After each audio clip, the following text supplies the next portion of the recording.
Hi friends, எல்லோரும் எப்படி இருக்கீங்க? நல்லா இருக்கீங்களா? நேற்று சண்டே என்னோட பல வருட கனவு நினைவான நாள். என்னோட பல ஆசைகளில் சின்ன சின்ன ஆசைகளில் பல வருட ஆசைகள் தேக்கி வச்சிருந்த ஆசையை நேற்று தான் நிறைவேறின நாள். அது என்ன நாள்னு பார்த்தீங்கன்னா, அது என்ன ஆசைன்னு கேட்டிங்கன்னா, என்னோட சர்க்கஸ்க்கு போகணுன்னு ஆசை. என்னடா இதெல்லாம் ஒரு ஆசையா அப்படின்னு கேட்பீங்க. இதோட ஆசை தாங்க. ஸ்கூல் டேஸ்லேருந்து ஆசைங்க. ஸ்கூல் டேஸில் ஒரு தடவை கூட்டிகிட்டு போனாங்க. எங்கள் அப்பா என்ன அலோவ் பண்ணல. அதனால் அது ஒரு ஓரமாக இருந்துச்சு. ஃப்ரெண்ட்ஸ் எல்லாம் போனாங்க, இப்படி நல்லா இருந்துச்சு அது இருந்துச்சுன்னு நாங்களும் போய் நேற்று தான் போய் என்ஜாய் பண்ணோம். என்ஜாய் பண்ணும்போது அவ்வளோ அழகாக இருந்துச்சு. ஓகேவா? அங்கே ஒட்டகச்சிவிங்களாம் இருந்துச்சு. போய் நாங்கள் செல்ஃபிலாம் எடுத்தோம். ரொம்ப ஜாலியாக இருந்துச்சு. எனக்கு என்ன வேலை இருக்குது, எங்கே பார்த்தாலும் செல்ஃபி எடுக்கணும் அப்படின்னுக்காக செல்ஃபி மோகம் நானும் என் ஹஸ்பண்டும் போய் செல்ஃபி எடுத்துக்கிட்டோம். அங்கே பார்த்திங்கன்னா என் குட்டீஸ் எல்லாம் ரொம்ப அழகாக என்ட்ரி பண்ணியிருந்தாங்க. ஓகே, ரொம்ப ஜாலியாக ஃபன் பண்ணி வீடியோஸ் எல்லாம் பார்த்துருந்தா அங்கே. அப்புறம் கடைக்கு போனோம். கடைக்கு போய் பார்த்திங்கன்னா ட்ரெஸ் எல்லாம் ஷாப்பிங் பண்ணிட்டு வந்தோம்.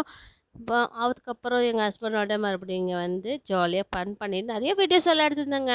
அங்கே பார்த்திங்கன்னா சர்க்கஸில் குதிச்சு குதிச்சு விளாட்றாங்க. அதெல்லாம் பார்க்க பார்க்க நமக்கே பயம் வந்துருச்சுன்னா பார்த்துக்கோங்களேன்.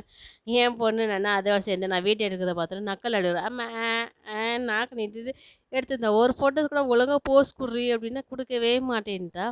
அப்புறம் அங்கே ஜம்ப் பண்ணுற ஹைட் ஜம்ப்லாம் பார்க்கும்போது எனக்கே ரொம்ப பயமாக இருந்துச்சுங்க. எப்பட்றா இவங்களாம் இப்படி பண்ணுறாங்க அப்படின்னு. குழந்தைங்கள கூட்டிகிட்டு போகிறதுக்கான சம்மருக்கான ரொம்ப ஜாலியான இடம் இது ஒன்று தான். கேப்பை தூக்கி தூக்கி போடுறதுமே என் பொண்ணுக்கு அவ்வளோ ஆச்சரியமாக இருக்குது.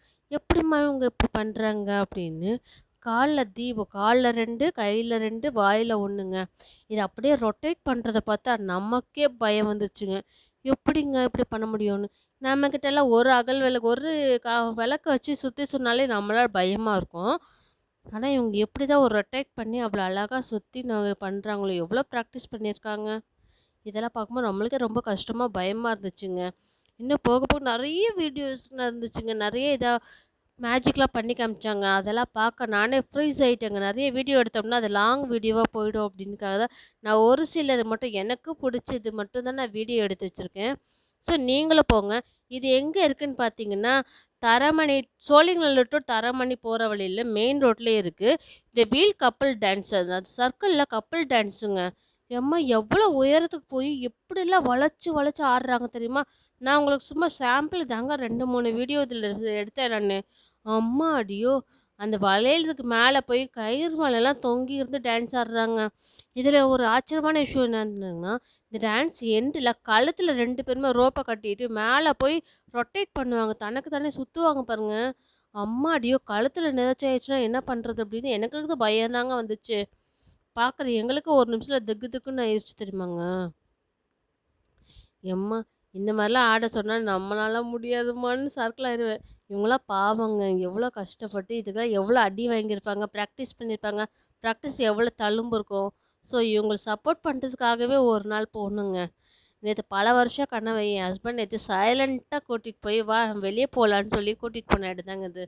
என்னால் ஆச்சரியமாக இருக்குது, எப்படி என்னோட சின்ன சின்ன ஆசையெல்லாம் அவர் நிறைவேற்றிட்டாரு அப்படின்னு. உங்களுக்கு இந்த மாதிரி ஹஸ்பண்ட் கிடைக்கணும், கடவுள்கிட்ட ப்ரேயர் பண்ணிக்கோங்க. ஓகேவா? இந்த சர்க்கிளில் எப்படி ரொட்டேட் பண்ணிகிட்டே இருக்காங்க பாருங்களேன். அது மேலே எண்டில் போய் கடைசி வரைக்கும் அப்படியே ஆடுறது. இதேமாரி நிறைய பார்த்தாங்க. கிட்ட 2 ஹவர்ஸ்ங்க. என்னால் ஃப்ரீஸ் ஆகிட்டாங்க. என்னால் எதுவுமே செய்ய முடியல. எந்த இடத்துல விட்டு அசைய முடியல. கண்ணை அவங்கள விட்டு வேறு எங்கேயுமே போக மாட்டுது தெரியுமா. நீங்களும் போங்க. டிக்கெட்லாம் ரொம்ப கம்மி. என்ட்ரன்ஸ் ஃபீஸ் எல்லாம் ரொம்ப கம்மிங்க. ஃபீஸ் பார்த்திங்கன்னா 120, 225, அதுக்கப்புறம் 420ங்க. இவ்வளோ தாங்க டிக்கெட்லாம். ஸோ ஒரு ஆளுக்கு தான் சொல்லியிருக்கேன் நான். ஸோ நீங்களும் போங்க, என்ஜாய் பண்ணுங்கள். 2 ஹவர்ஸ் தானே, அவங்களுக்கு சப்போர்ட் பண்ணுங்கள். இவங்களை கஷ்டப்பட்டு இவங்களை நம்மளுக்கு சந்தோஷப்படுத்துகிறாங்க இல்லையா. சினிமா நடிக்கிறதுக்காக டிக்கெட் எடுத்து போய் ஓய்னு கத்துறதுக்கு பதிலாக இவங்களுக்கு சப்போர்ட் பண்ணால் கூட போதுங்க. வளர்கிற கலைஞருங்க. இவங்களுக்கு சப்போர்ட் பண்ணி எங்கள் வாழ்க்கையில் ஏதோ ஒரு மூலையில் நம்மளுக்கும் சப்போர்ட் பண்ணணும் ஏன் அப்படின்னுக்காக தோணும். சைக்கிளில் பார்த்திங்களா, இந்த சைக்கிளை ஷோல்டரில் தூக்குறது முன்ன பின்ன இதுவே உங்களுக்கு 10 மினிட்ஸ் அவங்க காமிச்சாங்க எங்கள் வீடியோஸு. எப்படி எப்படி மாற்றி மாற்றி எப்படி தான் சேஞ்ச் பண்ணாங்க அப்படின்னு பண்ண முடியாது. நம்மளுக்கு டபுள்ஸ் அடிக்கும்போது பார்த்து பார்த்தா பயந்து பயந்து சைக்கிளில் டபுள்ஸ் அடிப்போம். யாராருக்கெல்லாம் சைக்கிள் ஓட்ட தெரியும்னு கமெண்ட் பண்ணுங்கள். எனக்கெல்லாம் சைக்கிள் ஓட்ட தெரியும். ஆனால் இந்த மாதிரி குரங்கு வித்தியெல்லாம் என்னால் காட்ட தெரியாது. ஸோ நீங்களும் ப்ராக்டிஸ் பண்ணிங்க, பார்த்துக்கோங்க. நீங்களும் போய் சப்போர்ட் பண்ணிங்கன்னா நல்லாயிருக்கும். ஓகேவா? இந்த சம்மருக்கான குழந்தைங்கள கூட்டிகிட்டு போக ஒரு இடம்னு பார்த்திங்கன்னா இந்த இடமும் நல்லாயிருக்கும் தான் சொல்கிறேன். நல்லா இருந்துச்சு. நாங்கள் டைம் போனதே தெரியல. அவ்வளோ அழகா.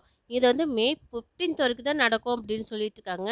ஸோ அந்த மே 15க்குள்ளே போய் நீங்கள் என்கிட்ட அவங்களுக்கு சப்போர்ட் பண்ணால் நல்லாயிருக்கும்னு தோணுது. இது பார்த்தீங்கன்னா சோழிங்கநல்லூர்லேருந்து தரமணி போகிற வழியில் ஜங்ஷனில் இருக்குது. மெயின் ரோட்டில் இருக்கும். அப்புறம் வந்து இதில் ராட்டனம்னு சொல்லுவாங்க. அந்த ராட்டினத்துக்குள்ளே பார்த்தீங்கன்னா அழகாக ஒரு ஆள் ரொட்டேட் பண்ணிகிட்டே போயிட்டுருக்காரு. அப்புறம் மயில் டான்ஸு. இதை பார்க்கறதுக்கு ரியல் மயிலாம்மா அப்படின்னு என் பொண்ணு கேட்டுக்கிட்டே இருந்தா. இல்லைம்மா இது ரியல் மயில் இல்லைம்மா ஃபேக்குமா அப்படின்னு. ஃபேக் மாதிரி தெரியலம்மா, ரொம்ப அழகாக இருக்குது அப்படின்னா. என்னால் நம்ப மாட்டேன்னு சொல்லி அப்பாட்ட கேட்டேன். அவங்க அப்பாட்ட கேட்டேன். அவங்க அப்பா இல்லைம்மா இது ஃபேக்கு தான்ம்மா, வேணா பாரு மயிலுக்கு தோகை கால் வேற மாதிரி இருக்கும், இவங்களை பார்த்தா இப்படி இருக்குது அப்படின்னு. இவங்க வந்து ரோப்பு டான்ஸுங்க. ரோப்பில் பார்த்திங்கன்னா 2 பேருமே கயிறு கட்டி டான்ஸ் ஆடுறாங்க. இதுவும் நல்லா டான்ஸ் ஆடுற மாதிரி தான் இருக்கும். இவங்கள பார்த்து எப்படி ஹைட்டில் போய் சுற்றி சுற்றி போகிறது அப்படின்னு. எனக்கு இதில் பார்த்திங்கன்னா நேற்று ஃபுல்லாக எனக்கு ஒரு தாட் தாங்க, ஒரு சின்ன டவுட் தாங்க. லேடிஸ்க்கு இவ்வளோ அழகாக டான்ஸ் ஆடுறாங்க, இவ்வளோ அழகாக ப்ராக்டிஸ் பண்ணுறாங்கல்ல, பீரியட்ஸ் டைம்னால இவங்க என்ன பண்ணுவாங்க? ஸோ அவங்களுக்கு எவ்வளோ கஷ்டத்தை தாங்கிக்கிட்டு இவங்க எந்த ப்ராக்டிஸ் பண்ணுவாங்க? அதுக்கப்புறம் லாஸ்ட்டாக டான்ஸ் பார்த்திங்கன்னா இந்த ஜம்பிங் டான்ஸ் தாங்க. இதோடு இந்த டான்ஸ் முடிஞ்சிருச்சு. இது பார்த்திங்கன்னா ஒரு ஆள் மேலே ஜம்ப் பண்ணிகிட்டே இருப்பாங்க. அதை ஆப்போசிட் ஆளும் சேர்ந்து ஜாயின் பண்ணி இந்த பிறகு ஜம்ப் பண்ணுறது. இதெல்லாம் எவ்வளோ கஷ்டம் தெரியுமா? ஒரு ஆள் அவங்க பறந்து வந்து கேட்ச் பிடிக்குது. இங்கே பாருங்கள் ஒரு ஆள் எப்படி ஏறுறாங்க. அங்கே மேலே மாதிரி வந்து வந்து இவங்களும் ஜம்ப் பண்ணணுங்க. இதுதாங்க கடைசி லாஸ்ட்டு. இதை பார்க்கும்போது பற்றி எனக்கே பயமாக இருந்துச்சு. அங்கே பாருங்கள் ஒரு ஆள் எப்படி கேட்ச் பிடிச்சி கீழே விழுறாங்க, ப்ராக்டிஸ் பண்ணுறாங்க அப்படின்னு. ஒரு ஆள் கீழே போடணும், இவங்க கீழே குதிக்கிறாங்க, அதை அப்படியே போய் ஆப்போசிட் ஆளுந்து ஜம்ப் பண்ணி கேட்ச் பிடிக்கணும். மிஸ் ஆயிடுச்சா, இன்னும் அடுத்த ரவுண்டு போய் அழகாக கேட்ச் பிடிச்சிட்டாங்க.